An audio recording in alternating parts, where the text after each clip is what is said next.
Flyers have hired not only Rick Tocchet as their head coach. Last week, they announced the hiring of their assistant coaches, including Jaroslav Svejkovsky, a former skills coach and assistant coach in Vancouver, with whom you had some time, Rachel, while you were in Vancouver. So I want to know just what are we in for with the man they call Yogi?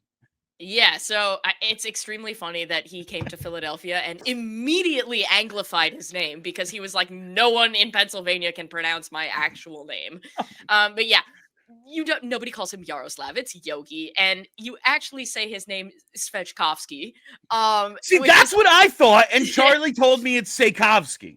it is absolutely not. And how do I know this? I asked him, so I feel like that's a pretty good source. But he's also the guy that's like, just say whatever you want. Like, he does not care. This is a guy who, when he got started in his like NHL kind of circles, was living out of his van so that he could constantly be where his players needed him to be. Like, that's the level of dedication that Yogi has to the sport, to his players, to anything. So this guy is all in all the time. It doesn't surprise me that Rick Tocchet took a liking to him, because when I was in Vancouver, before training camp started, you know how players have those like informal skates and like no one's allowed to actually like be on the ice. Well, because Yogi was a skills coach and he wasn't on the Canucks coaching staff, he would show up at the rink and they would ask him to draw drills. So he would stand on the bench and draw the drills, and they would all go do them. And then he would come back out and he would draw more and he would leave. He is, I don't know a single player who doesn't absolutely love this guy. He is locked in all the time on making sure that players are doing individually what's best for them to be the best version of themselves. And my bet is the player that benefits the most from, there are two guys that are going to benefit the most from his hiring: Michkov and Drysdale. Those are the guys. And that's probably music to Flyers fans' ears. But yeah, like Yogi is incredible.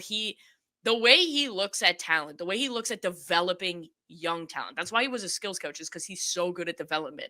I would watch him work with the prospects, watch him work with Quinn Hughes even. And like his conceptual thought, like his thought process around skill development and hockey is absolutely incredible. It's going to be huge for the Flyers and for whoever they draft, like with their 3 first-round picks. Very much looking forward to that draft. And yeah, just the path he took from an AHL skills coach, made his way up to the NHL, and then became an assistant on the bench with Rick Tocchet. It seems like kind of an unconventional path. It feels like guys who are skills coaches are just skills coaches. Like there's not like a there's Daryl not like Belfry, a path who's like widely considered to be the best one. Like with Yogi, I think honestly, number one, the Canucks don't like paying people money. So when you have a guy who every single player in the organization adores and loves, that's a pretty easy guy to put on the bench. And he earned it. Like he earned every bit of that love. No, it very much seems like that, and looking forward to getting to know him a little bit better. But the main question, Rachel, can he save the league's 33rd ranked power play? Because that's what the Flyers have been over the last 3 years. 32 teams in the league. Somehow they're ranked 33rd. Honestly, kind of feels like that. Yeah, I do. Do I think it's going to be top 5? No. Do I think it could be top 20, which would be an improvement? Yes. I do. I think his ability, first of all, he's going to shape that power play around the one player that it ought to be shaped around. And that is how you need to do that. Number 2, it sort of helps that he speaks the language. I think that that's somewhat helpful. That's nice. Yeah, the man is fluent in Russian. And I think like 4 other languages. He can speak pretty much anything. So like Zamula is going to benefit from this. Michkov obviously going to benefit from this. Like there's a bunch of guys that are going to benefit from this. But from an offensive tactics standpoint, yeah, like of course, I think the Flyers are going to take a step forward. It's just a matter of, can he get everybody on board? And I think with Rick Tocchet kind of standing in the back with a rather threatening, menacing face, yeah, they should be able to execute a little bit better. It can't get worse. It simply can't get worse. The bar is on the floor. If they were to average 1 out of 5, we would have a little parade. Like it would be tremendous. Is there anything else you can tell us about Yogi before we get to the draft, Rachel? He's a pretty quiet dude. He keeps to himself. Like, you're not gonna see this guy out around the town buzzing around. Like, he's just kind of one of those guys. He just goes about his business, doesn't really care about any outside noise. Like, the Philadelphia Flyer fan noise is not gonna bother him. So, like, you can have Twitter, podcast, whatever you want, yelling and screaming about who should be on the power play. He's not gonna hear any of it because he does not care.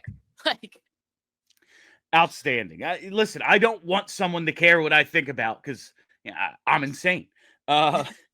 Your one of your latest pieces for ESPN, Rachel, a draft ranking. Glad to see you got that published in time for us to have this interview because the Flyers, as you said, holding pick 6, 22, and then whatever the Edmonton pick ends up being at the end of the first round. In your ranking, you have Anton Frondell at 6. We have spent a decent amount of time talking about him over the last couple days and weeks. First question, because when I watch scouting reports, when I watch some film, he looks awesome, really want him. Is he a center, though? Like, do you see a center when you see Anton Frondell? Yes, I do think he's a center, and I think he's going to be a darn good one at that. I think there's a distinct possibility he's not there at 6. I do think, like, it's not really a secret that the Philadelphia Flyers need a high-end center.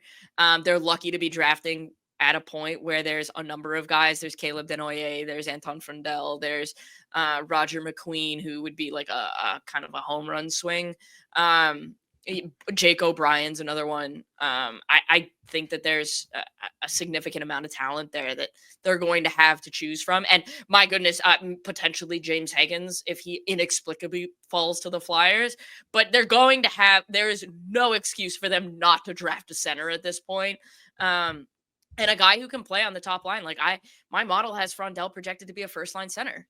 Like, there's no excuse not to take him if he's there. And so I really like his game. I like how cerebral he is. He could shoot the puck well. He's big, right? He's got room to fill out too. Like, he's going to be strong. Do I think he plays Rick Tocchet style hockey? No. But I like guys who can score, and I think he can score a point a game at the NHL level, and quite frankly, I would take that. So that's kind of where I stand on Anton Frondell. If he's there at 6, I would certainly take him.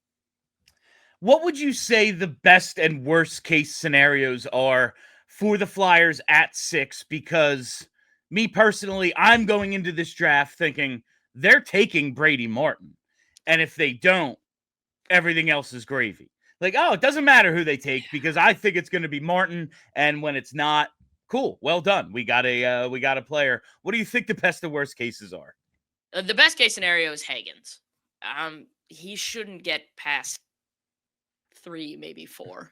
Yeah. He, like, absolutely should not. It's Schaefer, Misa, and then I think it is Higgins. Like, so if he gets to 6, I'm not even waiting the 3 minutes to put my pick in. I am on the stage. Good day, sir. Thank you. And taking that kid. I do think the worst case scenario is they take Brady Martin. That is a reach. And listen, here's the thing. Is he might not even be there because Utah might be extraordinarily silly and take him at 4. Here's the thing. Do I think Brady Martin's going to be a really good hockey player? Yes. Does he like to play like Sam Bennett and Tom Wilson? Yes. Here's the question, Bill. Would you rather have Sam Bennett on your team, or would you rather have, I don't know, somebody like, maybe we'll go with Sasha Barkov level center, Ryan Nugent Hopkins level center, like Macklin Celebrini light level center. Like, I think I'd rather have that. I think you don't build a team around toughness and grit, because let's get something super clear. Sam Bennett's a very valuable hockey player. Sam Bennett doesn't win the Stanley Cup as a number 1 center. And the Philadelphia Flyers need a number 1 center. They need a guy like Jake O'Brien. They need a guy like Anton Frondell. They need a guy like James Higgins. They don't, like, if none of those guys are there, Because let's say the first 5 picks of the draft go Schaefer, Misa, Hagens, Frundell, and then Jake O'Brien. Okay. Yeah, fine. But still, like, he's not the best player available. And when you're No. drafting in the top 10, like, you have to take the first round, never mind the top 10. You have to take the best player available. And Brady Martin isn't that. Yeah, it just seems like Florida put this stranglehold on the league, and the league is learning the wrong lesson. We'll see how free agency and everything goes. But it seems like the league might be learning the wrong lesson rather than like just plug away getting all the talent and then figure it out later. It's like, we got to play like them. It's like, well, they didn't even play like them until a couple of years ago. It took a while to figure out how to get from here to I really hope that the Flyers especially learn, like, we need good players and then you figure it out. So let me ask, this is probably the best comparison for like kind of who's available. Would you rather have Sam Bennett on your team as your number 1 center, or would you rather have Braden Point? Yeah, I'd probably take Point. I'd probably go Braden Point. Probably, right? But like, why? Like a year ago, if we were looking ahead to this draft, we'd be like, oh, Hagens, consensus number 1. Why does it seem like there is, I don't know if it's a high possibility, but 20% possibility he's available at 6 when a year ago it was Hagens is 1 and then everyone else? Like, what happened? Yeah, so I think when you have guys like that, and there are exceptions, Connor Bedard, Connor McDavid being the most notable exceptions to this rule, Austin Matthews as well. When you have guys who D-1, D-2, so when they're 16 and 17, listen, there can be some fatigue. There is more opportunity when you are so heavily scouted at that level for people to nitpick your game. And we are probably not going to see this with Gavin McKenna next year because he is just so silly good. But I think this is happening with Hagens, where there's almost this fatigue. And don't get me wrong, Schaefer, Misa, yes. Misa got exceptional status into the OHL. He always should have been in this conversation. And Matthew Schaefer, I don't even know how you're having the argument at that point. Like, it's very clearly Matthew Schaefer. But with Hagens, like, I think people have just gone and picked apart so many parts of his game that there's this fatigue factor. And there's kind of this belief that maybe he's not going to be this elite, like, first line center. Make no mistake about it. James Hagens is going to be an excellent center in the National Hockey League, and Chicago should absolutely take him if he's at 3. I understand they want Misa at 2, but come on. Like, this guy is absolutely incredible. He's so smart. He's fast. He facilitates offense. Like, you need a guy that can get Michkov the puck. This is your guy. That is the guy. And so I look at this and I go, the notion that guys like Caleb Denoyer and Anton Frundell and Brady Martin could go over James Hagens, to me, fireable offense. It's going to be interesting to see how this unfolds. Thanks for your time, Rach. Just one more question. 22 and 32. Any sleepers for us? Any potential thoughts? Because we haven't got there yet in our coverage, and I just do whatever Charlie's doing that day. Yeah, so I think it's not really a secret at this point that the Flyers are talking to goalies. I wouldn't be surprised if they took Joshua Ravensbergen at 22.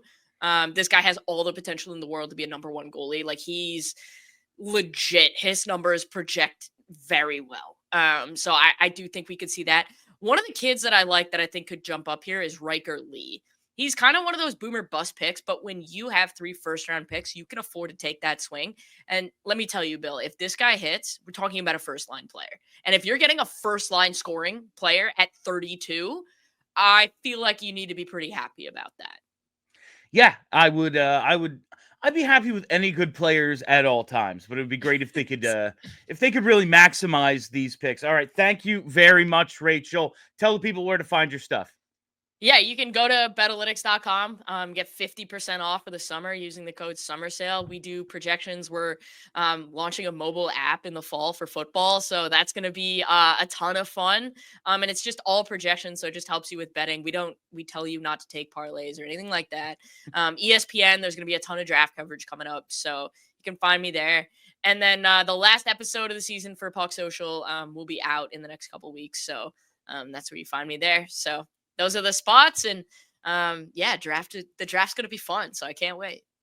All right, outstanding. Thank you very much. That is ESPN contributor and Betalytics CTO Rachel Doerrie joining us. I will talk to you again soon, Rachel.